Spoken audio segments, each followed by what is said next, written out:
चांद पर मचा भीषण बवंडर। भारत और रूस के बाद जंग में कूदे चीन, अमेरिका, इजराइल और जापान। चंद्रमा के डार्क साइड में इसरो ने मचाया तहलका।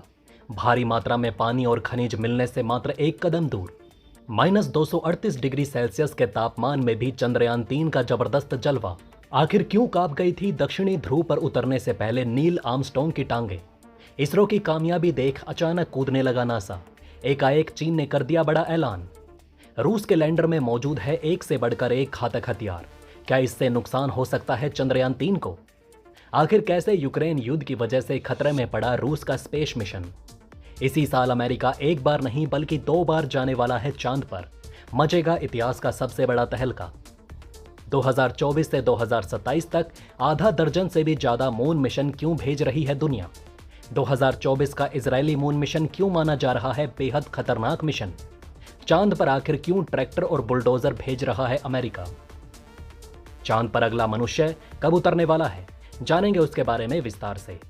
चांद पर चीन ने शुरू किया अब तक के बेहद खतरनाक प्रोजेक्ट। पूरे चांद को हैक करके दुनिया को खतरे में डाल सकता है चीन। इसी बीच चांद पर जो काम जापान करने जा रहा है उसे देखकर पूरी दुनिया हैरान रह जाएगी। सभी खबरों को जानेंगे विस्तार से। नमस्कार दोस्तों, वेलकम टू प्लैनेट 4। इसरो पर चंद्रयान-3 ने मिलकर चांद पर धमाके करने शुरू कर दिए हैं, लेकिन ये तो सिर्फ शुरुआत है। धरती से चंद्रमा का सिर्फ एक हिस्सा दिखता है और जो हिस्सा नजर आता है उसे कहते हैं dark side of the moon या far side of the moon. Bharat के चंद्रयान-3 का लक्ष्य यही है कि वो चांद के डार्क साइड में सॉफ्ट लैंडिंग कर सके। ये लैंडिंग एरिया बेहद घातक है।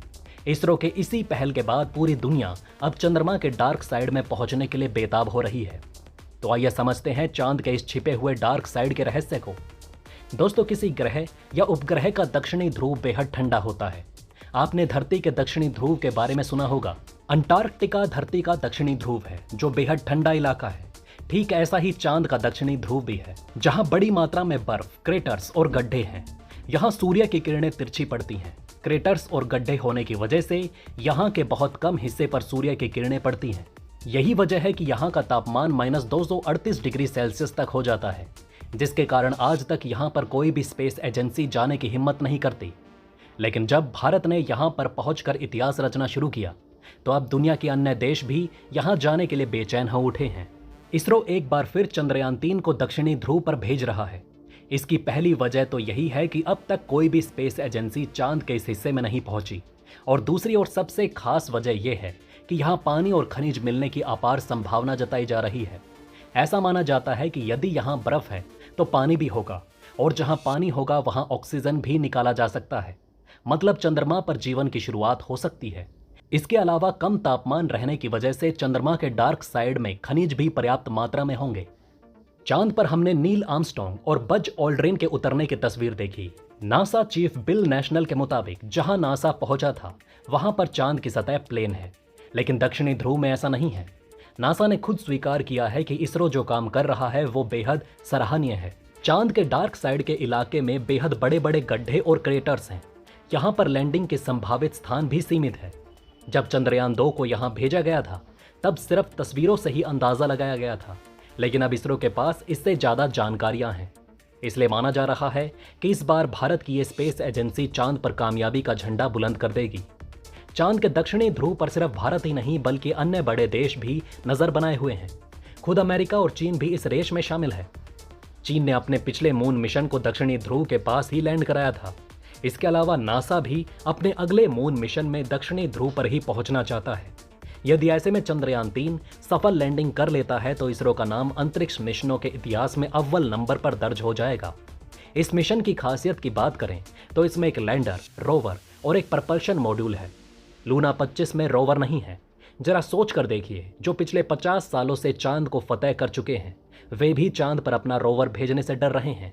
लेकिन दूसरी तरफ हमारा इसरो, जो रूस और अमेरिका के कई सालों बाद अपने स्पेस मिशन शुरू करता है, वो चांद के डार्क साइड में रोवर भेजने का हौसला दिखाकर पूरी दुनिया का दिल जीत लेता है।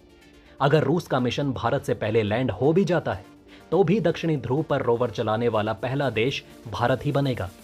हालांकि लूना 25 जहां 1 साल का मिशन है, तो भारत का चंद्रयान सिर्फ 14 दिनों तक चांद के कक्षा में रहेगा। रूस का ये लैंडर 4 टांगों वाला है। इसमें landing rocket, propellant tank, solar panel, computer और चांद की मिट्टी खोदने वाली एक रोबोटिक आर्म होगी। कई लोग ये आशंका जता रहे हैं कि रूस के लैंडर में मौजूद ये खतरनाक हथियार कहीं चंद्रयान-3 को नुकसान तो नहीं पहुंचा देंगे। शुरुआत में रोसकॉस्मोस और यूरोपीय अंतरिक्ष एजेंसी ने लूना 25 के साथ ही लूना 26, लूना 27 और मंगल ग्रह के रोवर पर एक साथ काम करने की योजना बनाई थी, लेकिन दोनों के बीच की ये पार्टनरशिप रूस के यूक्रेन पर हमले के बाद खत्म हो गई। आपको बता दें कि चंद्रमा पर इस साल 2 और मिशन जाने वाले हैं, दोनों ही अमेरिका भेजेगा। इसमें से एक तो सिर्फ इसलिए है कि वो चांद पर डिलीवरी कर सके।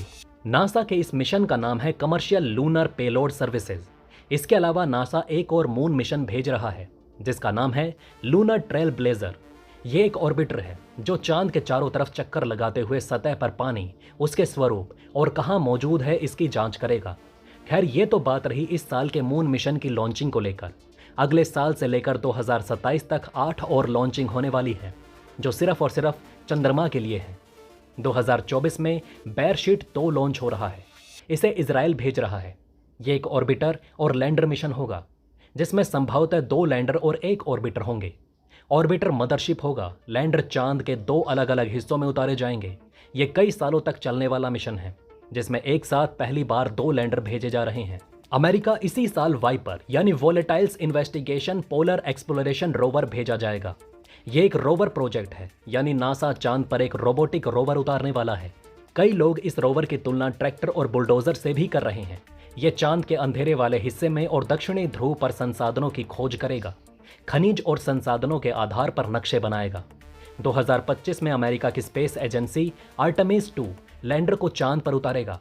इंसान को 50 साल बाद पहली बार चांद की सतह पर उतारा जाएगा। इसके लिए ओरियन स्पेसक्राफ्ट और स्पेस लॉन्च सिस्टम रॉकेट की मदद ली जाएगी। आर्टेमिस 1 मिशन सफल हो चुका है। इसके बाद चीन की प्लानिंग तो और भी तगड़ी है।